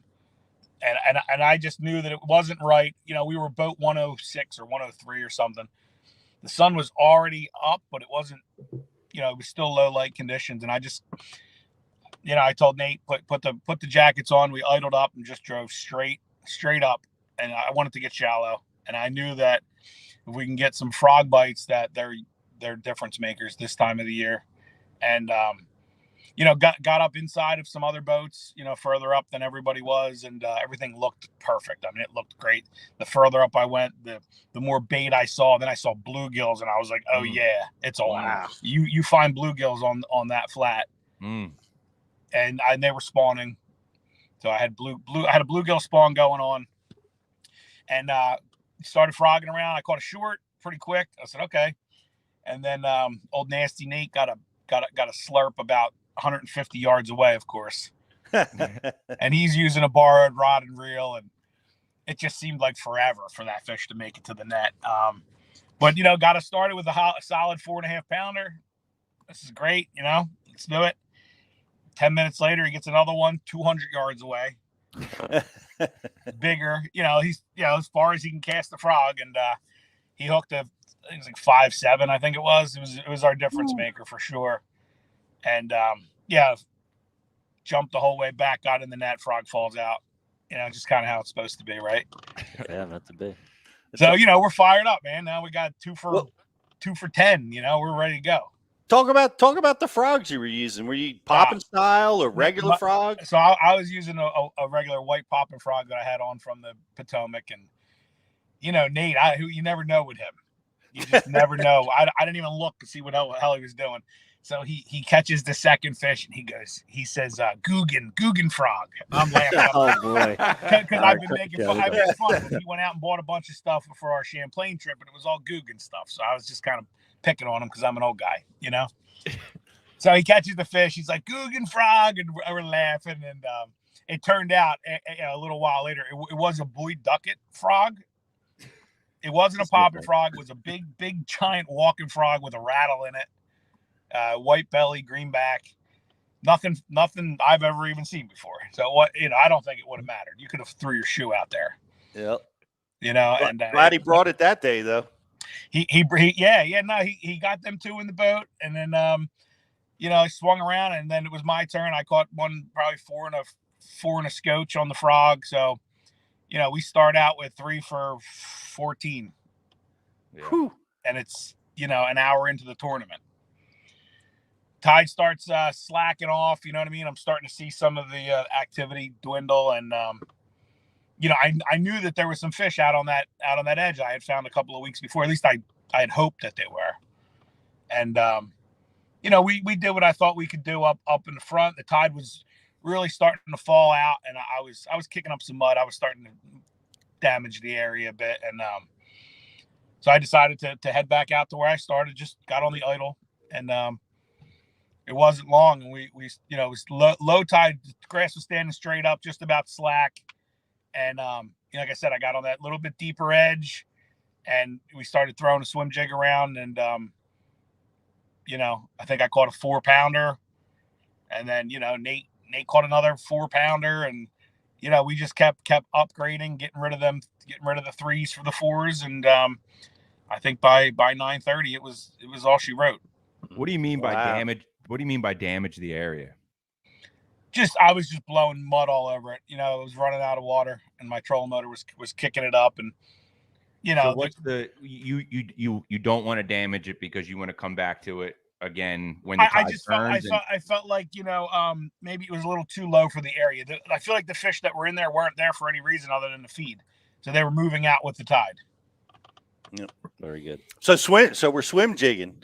What's your swim jig of choice? What's your favorite trailer? I have a handful of Guggen choices now. We you know, I've been using it's called Secret Lures, and it's nothing fancy. It's a Secret Lures is what I've been using for a while, and I use a Bruiser Baits trailer. It's a twin tail grub, but it doesn't bulk out. It's kind of streamed. It almost looks like a 7-inch power worm tails almost. Mm-hmm. Where, you know, it doesn't slow the bait down, doesn't keep it up in the water column. You'd have to see it. It's just a little longer. It's not bulked out to keep it up in the water column. You know, it allows me to get down. I want to get down. And so I'm assuming 1/2 ounce, and are you burning it or? I was throwing 1/2 ounce. Now the last couple of years I found a jig called the something jigs, and that's a Tommy Mansour jig, and old veteran makes them somewhere out in Oklahoma or something. Yeah. And he's one of the greatest swim jig fishermen of all time. Yeah, exactly. So, you know, I try to do a little bit of homework from what he's doing, and I know he makes his own. Well, he's got a guy making them for him called something jigs, and he's got a really nice jig that, you know, hand tied. It's you know, skirt's never going to fall off. Nice looking hook, thin enough. I don't like a real thick hook. And yeah, the something jig was the deal. And who knows what the hell Nate was throwing? Something Zach gave him. Love it. Yeah. That kid gets bit, man. He was throwing green pumpkin. I was throwing a perch color, and I must have put on 15 different swim jigs throughout the day.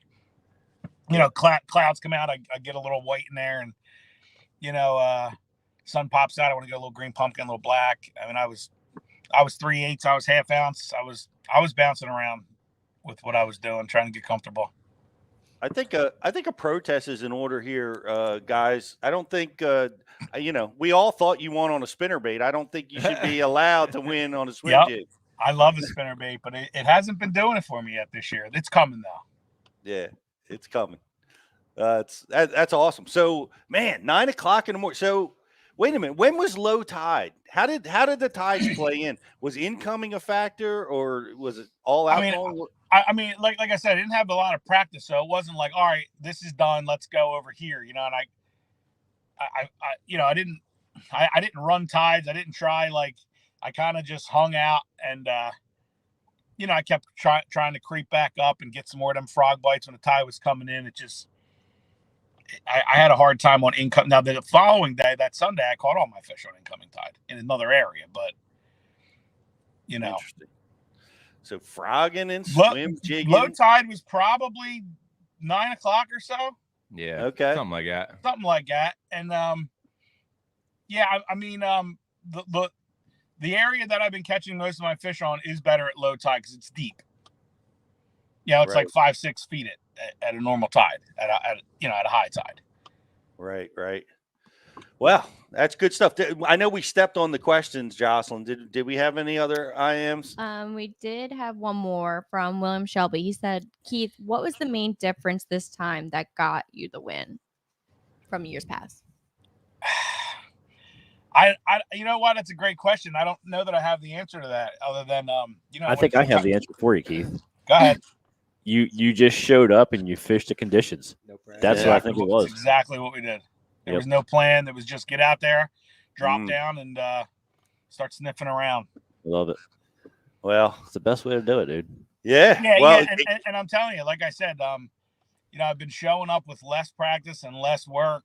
You know, I have the history, I have all the dots, but they're meaningless. You know, you just got to get out there and sniff around. You know, I mean, I've won 3 of my biggest tournaments here in the last 2 years without practice, just showing up and jumping in. And I don't know if that's good or bad. I don't like it, but for whatever reason, it's been working. Well, keep going with that program. What'd you do with the boat? Are you guys gonna like sell it and buy cases of Busch Light, or what are you guys gonna do? I actually have I had 3 people like pretty much right away start talking about the boat with me, and then and one of them's a good friend of mine. As soon as he mentioned it, I was like, done. It's yours. You know, it's yours. Let's tell me what you want to give me for it, and we'll work it out. And that's what we did. Oh, that's awesome. Yeah, boat's gone to a good home, so I'll be able to see my trophy for the next couple of years, which is cool. Right. Yeah, keeping it here, keeping it local, and that makes it fun. That does make it fun. We'll look for that boat, maybe down on the flats or out on the Delaware. So, is it somebody from right around here? Yeah. Guy from my club, Barrington Rod and Reel. Oh, that's awesome. Yep. Yep. Yeah. He's excited. You know, he's been farting around, kicking it around for too long. So this was a reason for him to upgrade. And like I said, I get to still see the boat. You know what I mean? That's cool. I like it. And, you know, I haven't even uncovered it.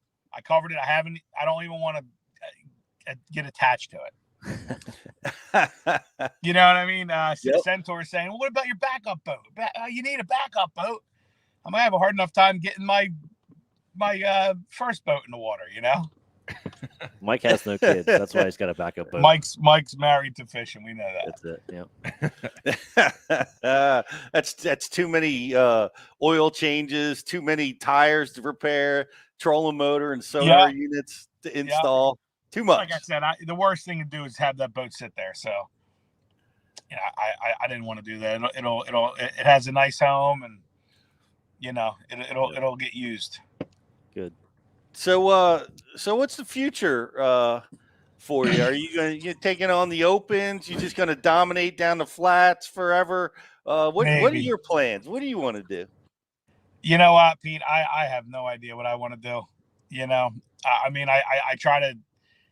You know, of course, we all wanted to do what Greg's doing here for our whole childhood, and you know, it was always a dream to go do it. You know, and it just never happened, which I'm fine with. You know what I mean? I'm set with the job and the kids and the homestead and all that stuff. So I think I'm perfectly fine just being the local guy who can catch a couple fish every now and then.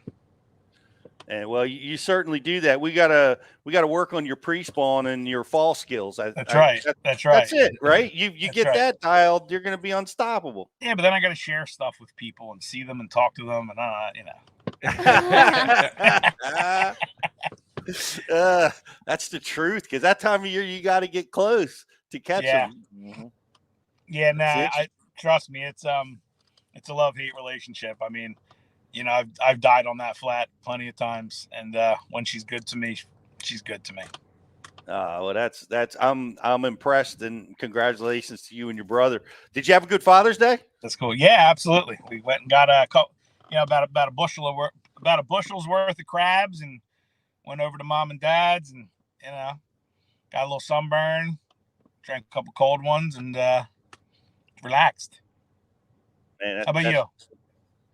Sounds like a great day. Did your kids get you a pack of Guggen baits for Father's Day?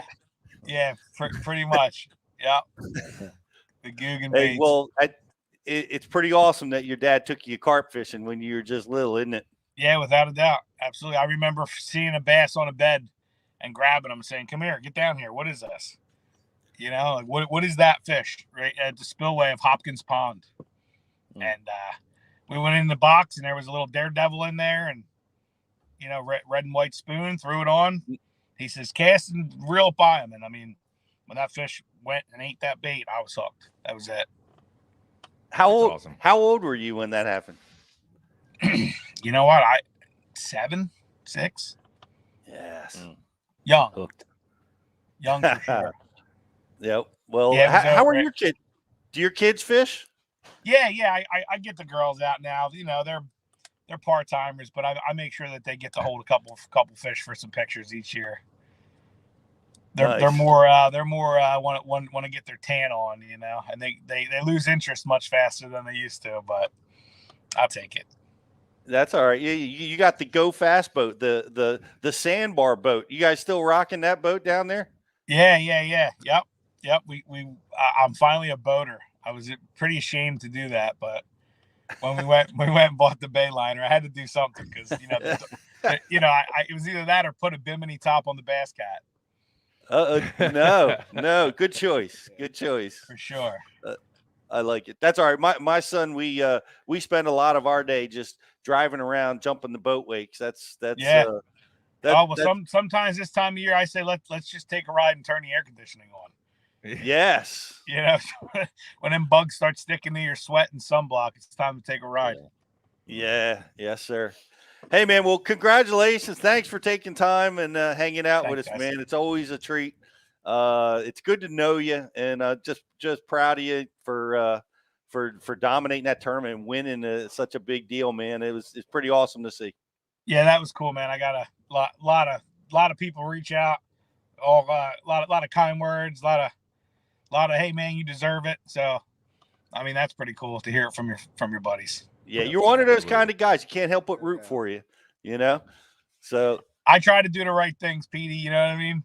Yeah. Well, you are. Keep it up. And I look forward to seeing you out on the flats one day, probably in the next couple of weeks. Yeah. I don't know what's coming up, but I got to get down there. I'd love to get a practice day in. A full practice day would be pretty fantastic.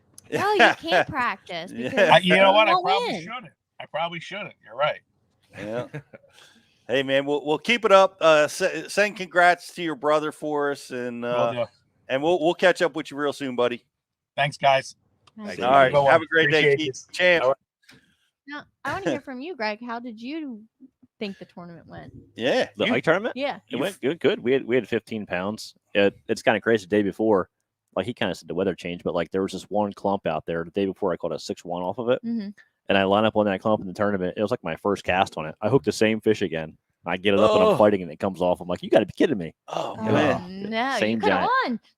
No, we wouldn't have won, but yeah, it would have gave us probably 18. Yeah, well, that's good. That's a good tournament. You got to fish with Mike Acord. Shout out to always a good Susquehanna time. Fishing Tackle.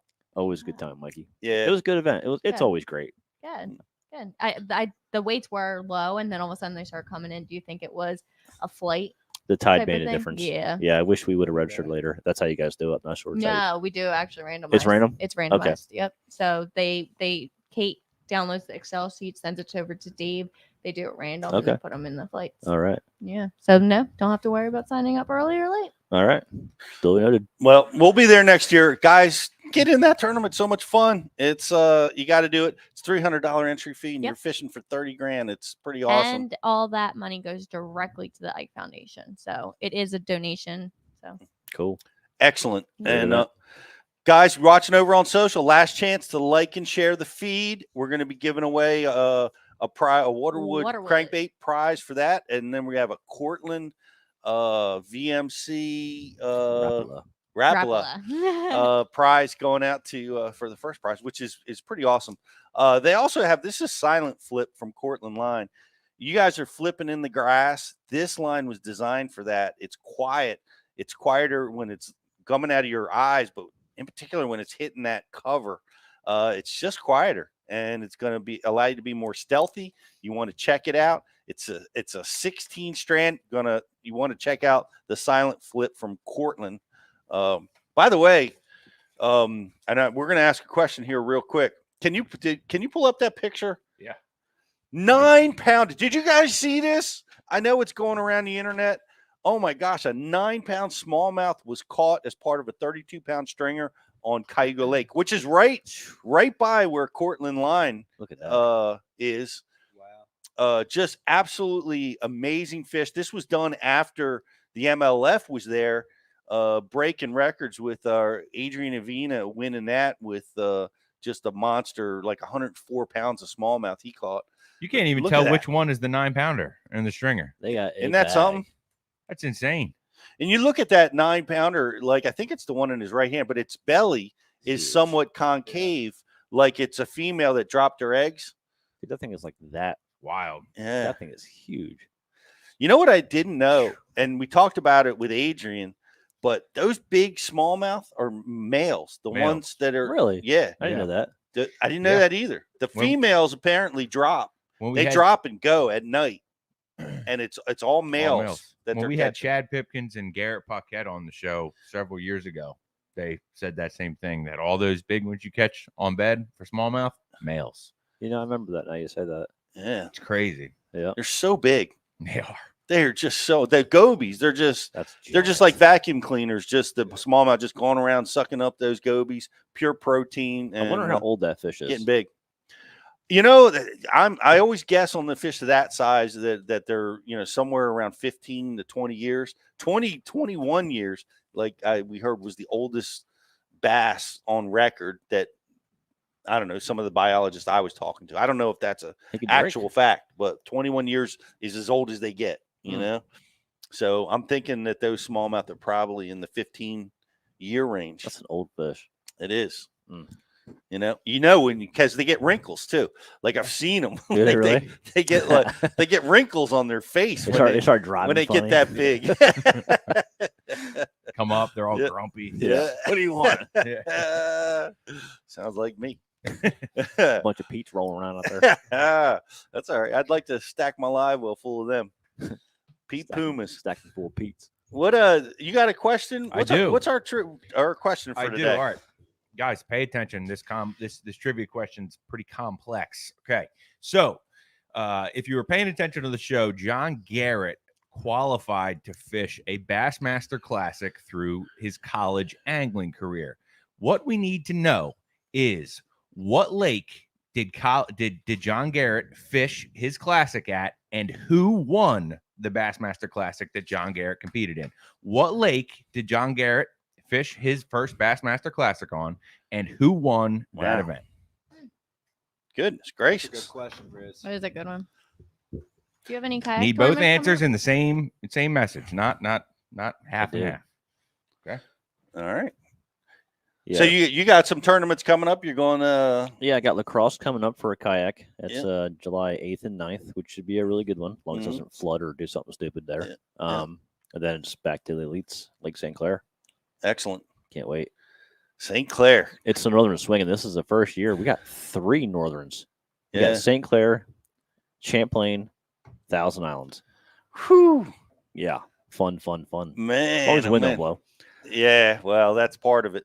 It is. Just talking with some Bass University subscribers. Shout out to the Parkers. They're up on Lake Champlain right now, prepping for the Toyota tournament that's going to be going on there this week. Oh, really? That's too. Yeah. Man, that'll be a slugfest. Yeah. What's going on over there, Riz? Guys getting close? Yeah, now we got it. I'm gonna say I should get that one. Sean Lay. Google. Sean Lay got back it correct. to back. And You want that too? taking- that was taking Jordan Dan's title. Lee. That was Jordan Lee won the tournament, and it was on Lake Conroe. St. Crest fired in first with Wow. 2017 and Jordan Lee, but I didn't ask for the year. I asked for the lake and who won. Yeah. And Sean Lay fired in with Jordan Lee, Lake Conroe. So Excellent. congratulations, Sean Lay. Two in a row. Dan Allen. Dan Allen better pick up his game. I know. Dan Allen's angry. He's on the message board right now. Little bit frustrated. Got a back-to-backer with Sean Lay. Wow. Well, thanks for watching, all you guys, and thanks for being part of Bass University. Get yourself subscribed.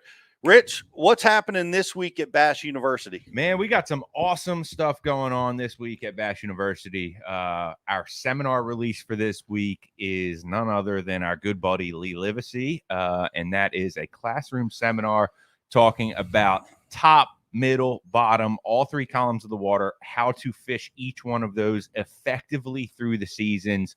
And no better guy to learn it from than Lee Livesey. I mean, he's catching them from Florida to Texas, all the way up into New York when when the elites go on the northern swing. So Thursday's he release is top, middle, bottom with Lee Livesey. And tomorrow's release for our on water seminar is Mark Rose soft plastic versatility. Now, this is a really important one, guys, because ultimately having tools in your boat that can serve many different purposes is going to help you be a more efficient angler. And what Mark Rose did in this seminar was break down a few of his most versatile soft plastic baits, how he can use them in multiple different ways to catch fish.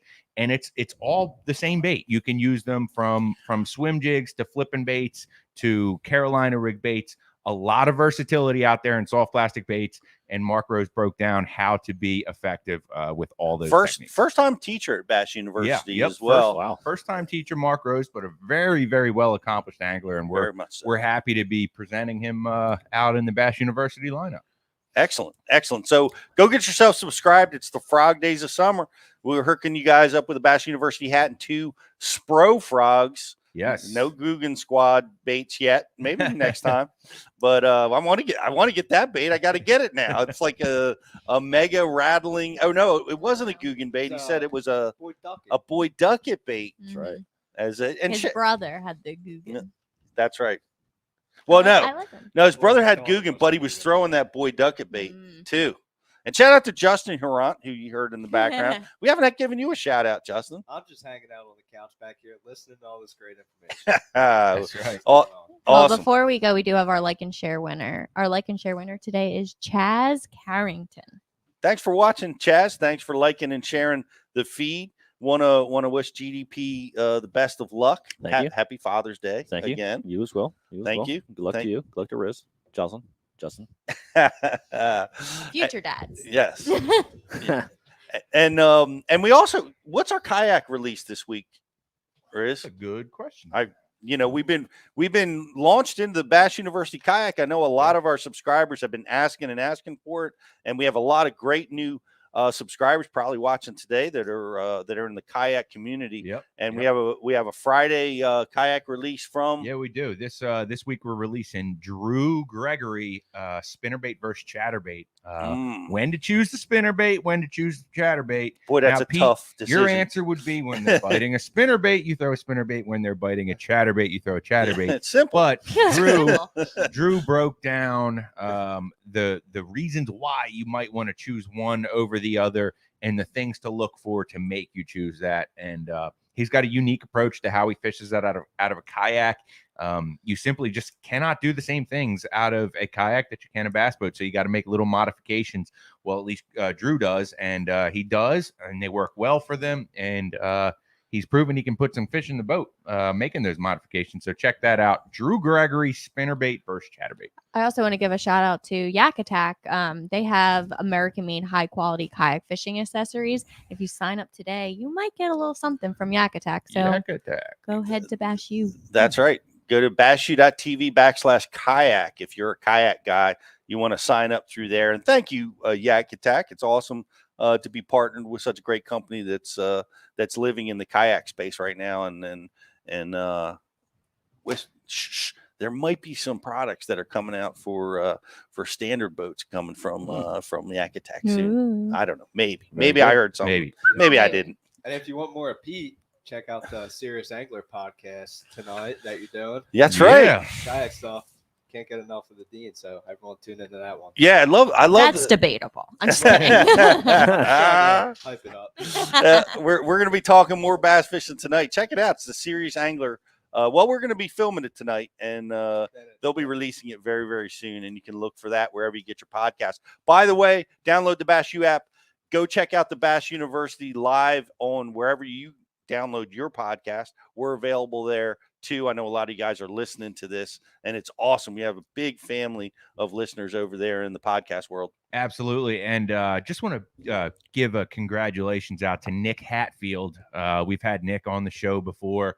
He just won the Tackle Warehouse Invitational on the MLF side of things down on the Potomac first major tour win, $100,000 in his pocket, friend of the show. 115 or 25 or something. He got that Phoenix bonus, big payout, which jumped him over $100,000. Big payout. So congratulations, Nick. Well done. We're gonna hopefully be talking to Nick here real soon. So well done, and yeah, keep it up. Yeah, that was awesome. And Brian Schmidt also had a really strong top finish down there. Great to see the Potomac fishing so well after a couple years. Guys, we're going to see you next week right here on Bass University, live Tuesday, 11 o'clock. You can obviously get it in the rebroadcast. GDP, I don't know when we'll have you back again and get off your babysitting duties, but bring Theo here. I can easily bring it. That's not a problem. Do it. Some noises in the background. Even better. You're welcome every time. But we're glad to have you here right now. Guys, we will see you next week on Bass University. Cortland Line Master Braid, America's premium super braided fishing line. Manufactured in our Cortland, New York facility and constructed from the highest quality Spectra fibers available.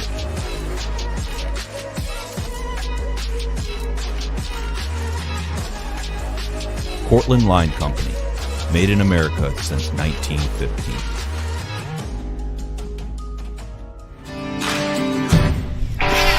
I have to have the best eyewear. My eyes are essential to doing my job. It's the highest quality lens that I've ever used. Top of the line performance in these glasses. But they're priced for absolutely everyone. The everyday angler can afford them. As a touring professional pro, if I can depend on them, I know the weekend angler can as well.